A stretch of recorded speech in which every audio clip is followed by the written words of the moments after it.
বৈধ অভিবাসনে উৎসাহ ও অবৈধ মানব পাচার মোকাবিলা করার জন্য ইতালির সঙ্গে মাইগ্রেশন অ্যান্ড মোবিলিটি বিষয়ক একটি সমঝোতার স্মারক সই করেছে বাংলাদেশ। বিস্তারিত দেখুন টেস্ট রিপোর্টে। মঙ্গলবার প্রবাসী কল্যাণ ও বৈদেশিক কর্মসংস্থান মন্ত্রণালয়ে ইতালির স্বরাষ্ট্রমন্ত্রী মাত্তেও পিয়ান্তেদোসি এবং প্রবাসী কল্যাণ ও বৈদেশিক কর্মসংস্থান উপদেষ্টা ডক্টর আসিফ নজরুলের উপস্থিতিতে এটি সই হয়।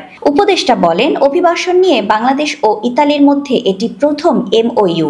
বৈধ পথে অভিবাসন বৃদ্ধি করতে আমাদের এই উদ্যোগ নিয়েছি।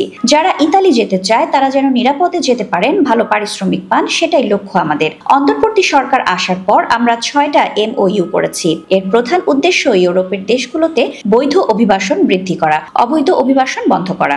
উপদেষ্টা জানান, সিজনাল ও নন সিজনাল কর্মী নিতে চায় ইতালি। আমাদের পরিকল্পনা জয়েন্ট ওয়ার্কিং গ্রুপ করব, তারা বছরে একবার করে মিটিং করবে।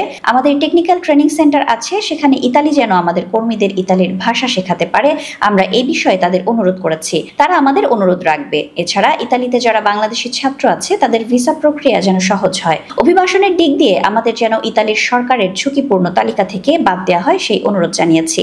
ইতালি কি পরিমাণ লোক নেবে জানতে চাইলে তিনি বলেন, কর্মী পাঠানোর বিষয়ে বর্তমানে আমাদের যে কোটা আছে সেটা বাড়ানো হবে। কোটা বৃদ্ধির বিষয়ে ইতালি চিন্তা ভাবনা করবে। ইতালির স্বরাষ্ট্রমন্ত্রী বলেন, বাংলাদেশ ইতালির সম্পর্ক দীর্ঘদিনের। আমরা সবসময় শ্রমিকদের বৈধ পথে আসার জন্য অনুপ্রাণিত করি। ইতালি সরকার দীর্ঘদিন ধরে এটা নিয়ে কাজ করে আসছে। এর সমঝোতা স্মারকের মাধ্যমে দুই দেশের বন্ধুত্ব আরও বৃদ্ধি পাবে।